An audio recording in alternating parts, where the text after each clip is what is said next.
easier securing the perimeter. The northeast of Nigeria covers a little over a third of the country's population, consisting of Borno, Yobe, Adamawa, Gombe, and Bauchi states. All these have been ravaged by activities of the dreaded Boko Haram insurgents for the last decade. But with renewed efforts of the present government and the Nigerian military, particularly the army, the situation can be said to be returning to normalcy. This necessitated the media tour, which is aimed at ascertaining the level of performance in the war on terror against the dreaded and lingering Boko Haram insurgency ravaging the northeast region of the country and the Lake Chad Basin, with a team of journalists to areas worst hit by the insurgency in order to get a first-hand view of the devastation. How are you? Good morning, sir. How are you? Very well, thank you. I'm doing very well. Acting General Officer Commanding 7th Division Brigadier General Abdullahi Khalifa Ibrahim, accompanied by the Acting Director of Army Public Relations, Colonel Sagir Musa, led the media team with some of his commanders and other senior officers under his areas of responsibility to the war zone, where troops and other security agencies are battling the Boko Haram and ISWAP insurgents in the most difficult environment and conditions ever imagined. Before the takeoff, the General Officer Commanding 7th Division, Brigadier General A.K. Ibrahim, addresses journalists. But I can assure you there is no problem. Everything is under control. We have enough forces to protect you, and our men along the routes have also been sensitized. Okay? So as we move along, we'll stop in different areas. We are going all the way to Madagali in Adamawa State, but it's not too far. And that's okay. In the light of our mission to unearth and report the true situation in this part of Nigeria, our team started the journey from Maiduguri to Konduga, Bama, Goza to Madagali, where we freely interacted with the locals. Gaskiya ba ma fargaba, amma dai yanzu mun samu sauki kuma kewaye garin ba wani damuwa. At Bama town, just about 25 kilometers from the Cameroon border, life seemed to be bustling.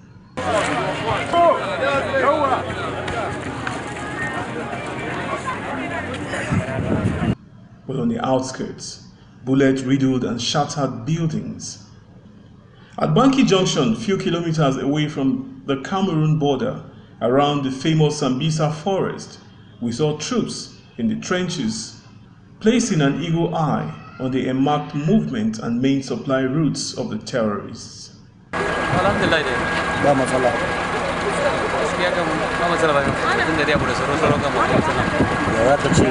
Traversing through several checkpoints and visible civilian commuters, a sign of heightened security in the entire region. The town of Kauri still remains a shadow of itself after being attacked severally by Boko Haram. At the boundary between Konduga and Kauri, the General Officer Commanding briefs the team on why the military is fixing roads destroyed by Boko Haram. You can see this road. It was cut by Boko Haram. And when they cut the road, they normally plant IEDs. The work you saw here was done by the commanding officer. Where is that? Sir, it's the commanding officer, 222 Battalion. Now, why are we showing you this?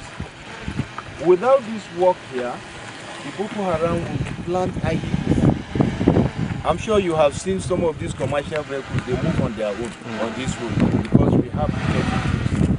Well, the challenges that we have in this AOR is mostly the improvised explosive devices that are always being put in place by the Boko Haram terrorists. But we are always on top of the situation whereby our explosive ordnance device team always locate and detonate or remove the IED that was planted in situ. Security situation in 26th Task Force Brigade General Area of Responsibility could be said to be calm, because people are going about doing their normal business. I know you are just coming through Pulka. You have seen civilians going about doing their normal activities, and you will see the same thing as we are going through Goza now.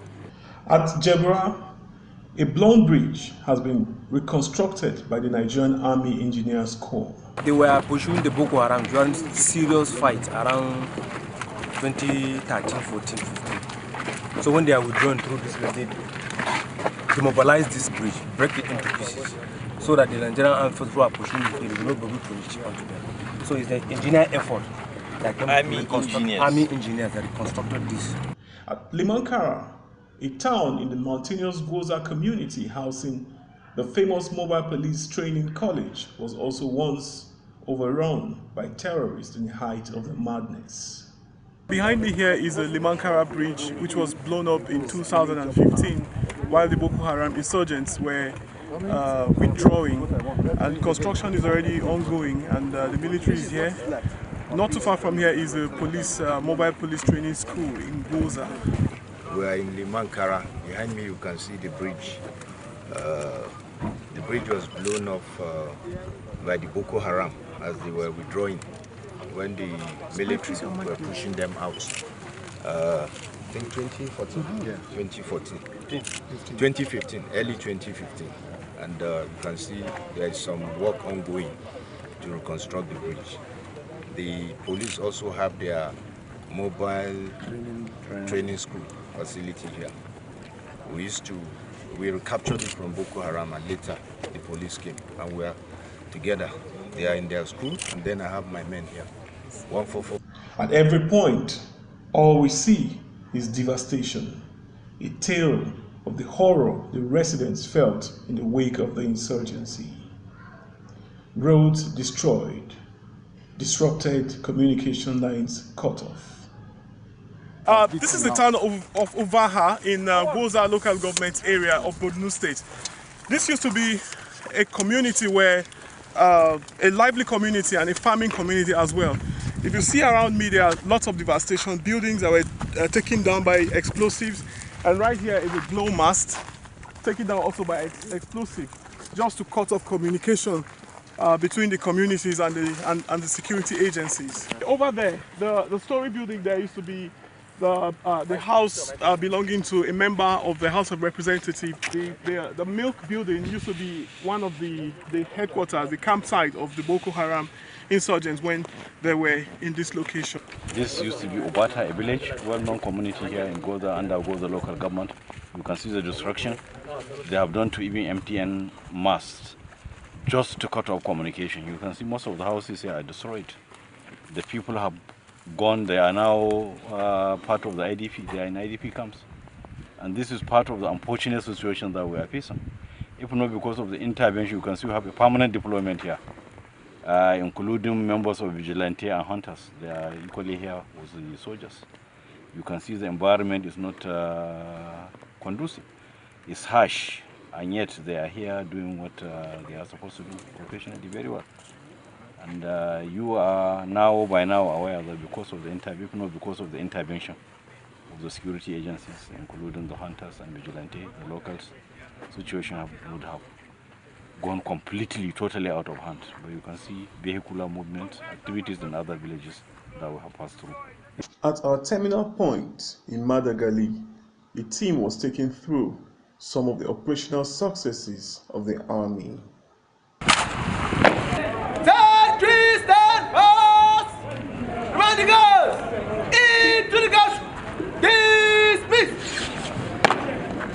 To clear Boko Haram terrorists from their enclaves. With this, we have been able to have total control of our area of responsibility. In-theater training too is also conducted for troops.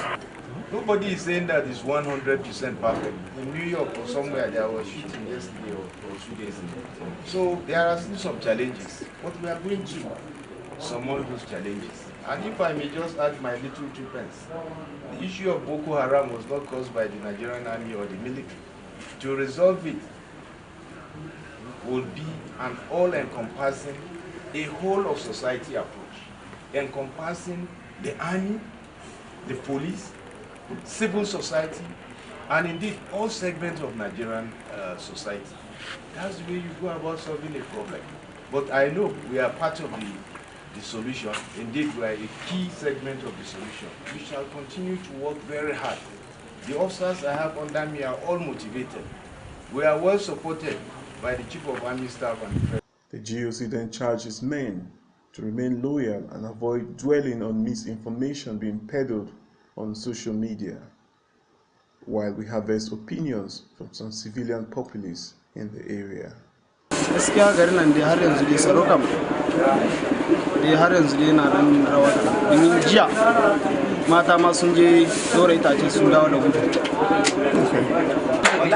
Gaskiya tsaron kasanmu dai sojojin kasanmu wasu jama'a ce sojojin da suke madagali local government wanda muke tare da su gaskiya suna kokari suna mana aiki amma aikin nan har yanzu akwai sorari na akaba don saboda mai dalili sojojinmu ya cancanta a ce yaran nan aji a tinkare su a jeji kamar yadda su suke kawo mana a tim ba kai zaka ba dan ta'adda ne zai kawo maka a tim ba kai zaka kai ma dan ta'adda a tim don saboda bai da amfani cikin mutane.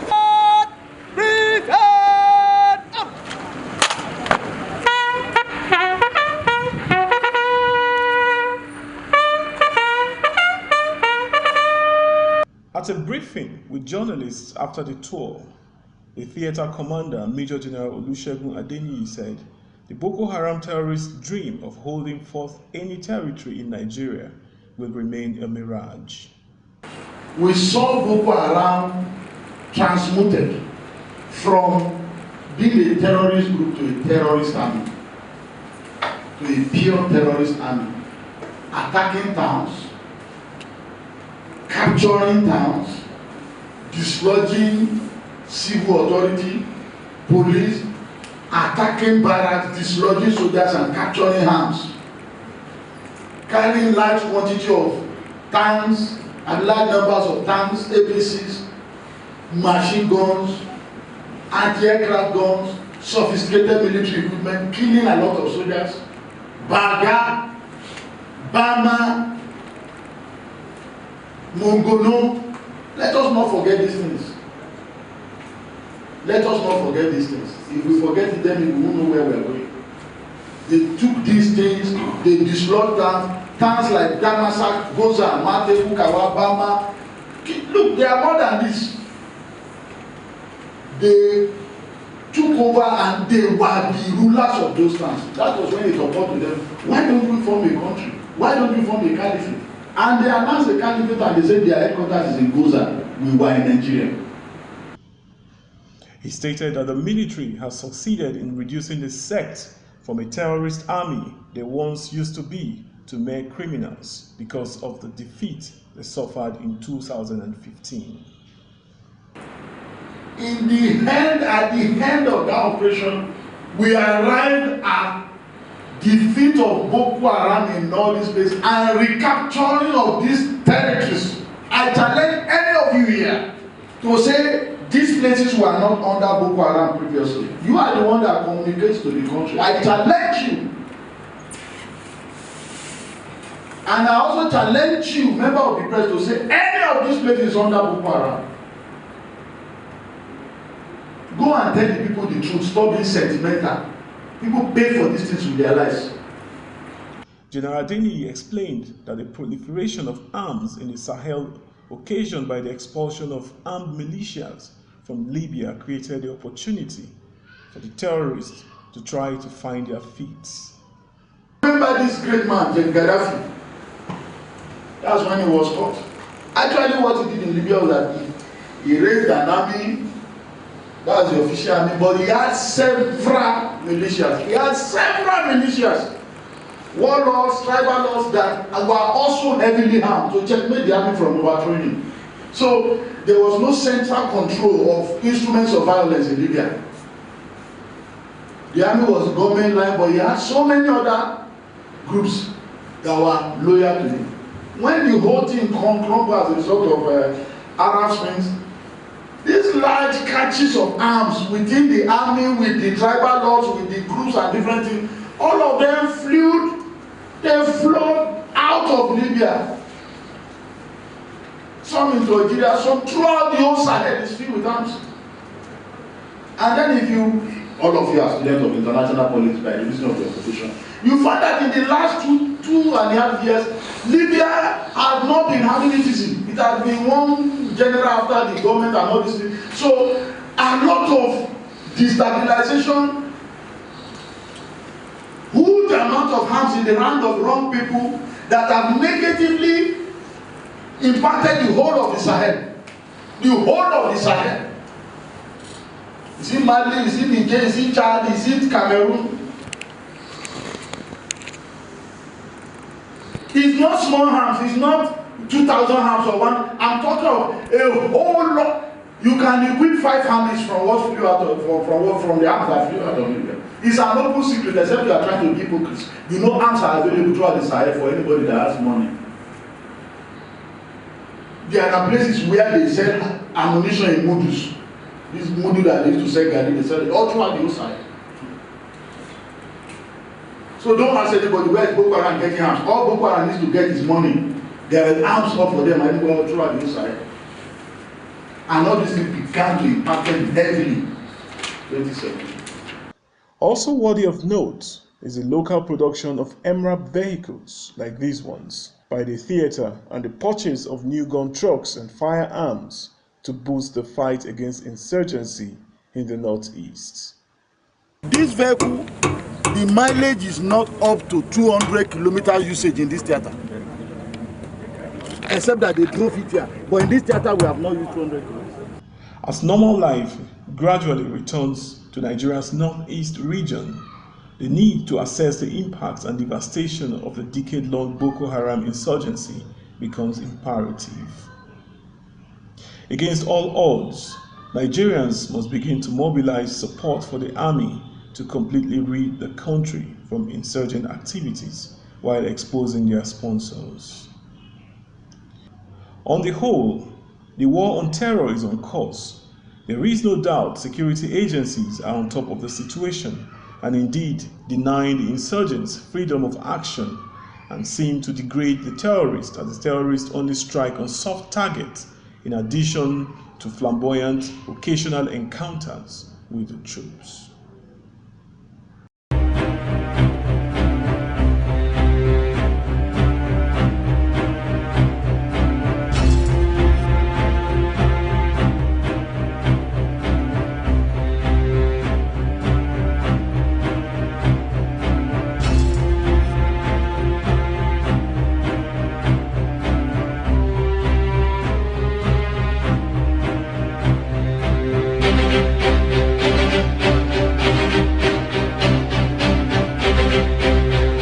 Security Dossier, securing the perimeter.